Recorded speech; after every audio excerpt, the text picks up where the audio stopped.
All right, let's get to elections. The two big stories heading into Tuesday's primaries were the Democratic Party's big progressive push, of course, and also the power of President Trump's endorsement. It was a mixed bag for both of those headlines yesterday. While President Trump's pick for Florida Governor, Congressman Byron Donalds, cruised to victory on Tuesday, Wyoming's Megan Degenfelder became the fourth Trump-backed gubernatorial candidate to lose their primary this year.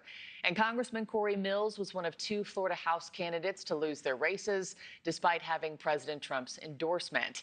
And while Democratic Socialist Angie Nixon scored a huge upset over retired Lieutenant Colonel Alex Vindman in Florida's Democratic Senate primary, incumbent Congressman Jared Moskowitz blew out Democratic Socialist Oliver Larkin in Democratic primary in Florida's 25th district. For more, let me now bring in Democratic strategist Seamus Love and Republican strategist Loretta Lepore. Good morning to both of you, and thank you for your time. Loretta, let me just start with you.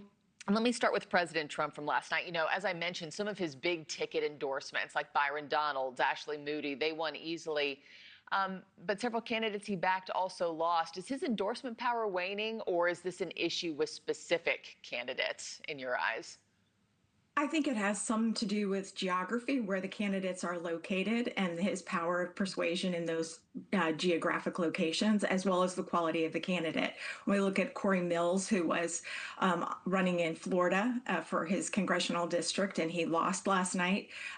President Trump had endorsed him earlier this year, but really hadn't carried that endorsement along as Corey Mills became more entangled in some ethics issues. And so that had its own, candidate quality issue associated with it.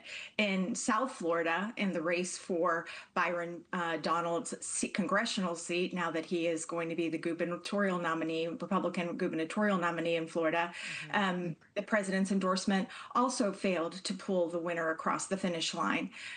So I think that there is not necessarily waning, but more to do with the quality of the candidate and where that candidate is. And I think when we look at governor's races, for example, Wyoming, where the president's endorsement also did not carry his endorsed candidate across the finish line there.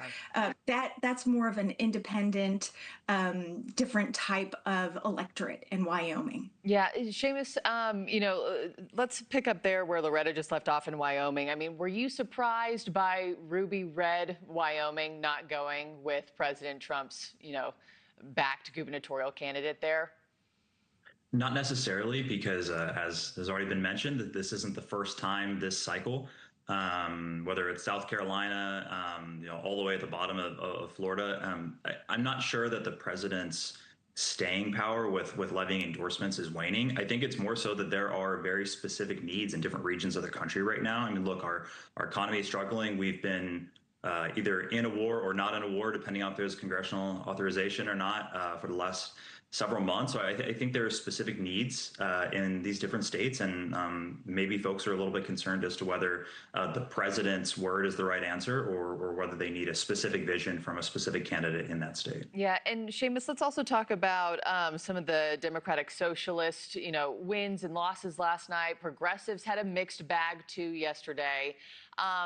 Angie Nixon was really, I feel like, the story of the night coming out of Florida.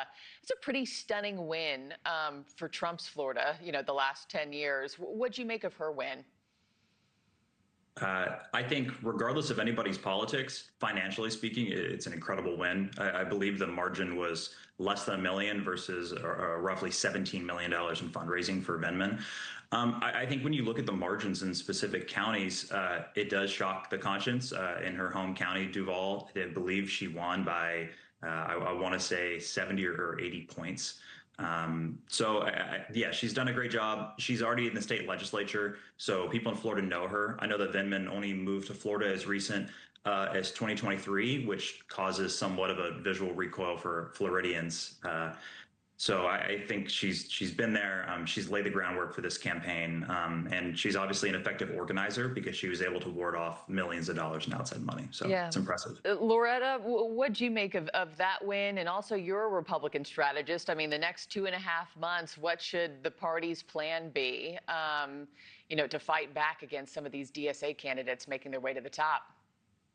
Well, I think in terms of Angie Nixon's win, she is a local candidate for all intents and purposes, where Alec Vindman was a relocated candidate, essentially. And what we did see in Florida last night was those candidates who had roots, even in the 19th district down in South Florida, people who had roots, candidates who had roots in Florida, were candidates that tended to win their races last night. She was a very vocal candidate. She was very vocal about the redistricting process in Florida, and Democratic Socialists, but Democrats in general, are favoring candidates who tend to be vocal, who are fighters or perceived to be fighters. And she had name recognition in the state. So that's not necessarily like she came out of nowhere. She really did have some standing in the state going into last night, though she did not have the financial footing that Vindman had. I think for Republicans across the country, I think you're seeing more and more Republican candidates talk about the danger of Democratic Socialists, their ideology, their platform, how that's dangerous for America. I still believe that Republicans need to focus hard on the fiscal issues facing our nation, the affordability issues. That's where Americans are.